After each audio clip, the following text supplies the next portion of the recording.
Двете иницијативи за формирање анкетна комисија поднесени од опозицијата и од власта. Едната само за трагедијата во Кочани, а другата и за случаите Дурмотурс, Беса Транс и модуларната во Тетово, влегуваат во собраниска процедура. Откако еднаш ја отфрли како неделовничка, а СДСМ и Левица ја коригираа, овој пат собранието ја одобрило иницијативата како деловнички уредна и сега и двете се доставени на разгледување до пратениците, информираат за Канал 5 од собраниските служби.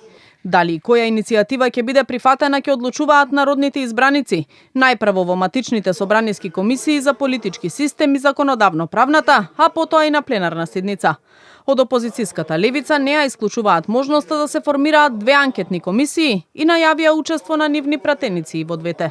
Ние како пратеничка група со 6 пратеника имаме право на по еден представник во двете комисии, и во таа кај што ние сме иницијатори, и во другата ние ќе учествуваме и во двете комисии. Јас очекувам да се формираат веќе на наредна пленарна седница. И двете.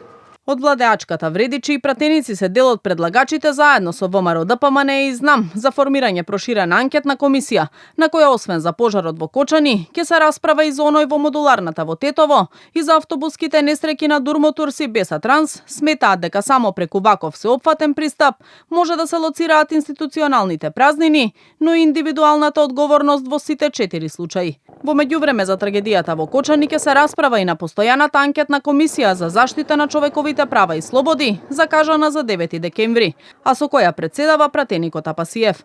На дневен ред е представката од родителите на жртвите во несреќата, поднесена до собранието уште во јули.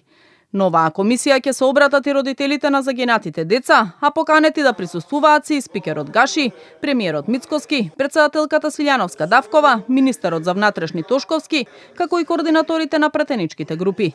Целта на комисијата е лоцирање на политичка одговорност и формирање заклучоци за конкретни законски измени со цел адресирање на системските пропусти кои доведоа до најголемата трагедија во земјава, во која животите ги загубија 63 лица, а над 200 беа повредени.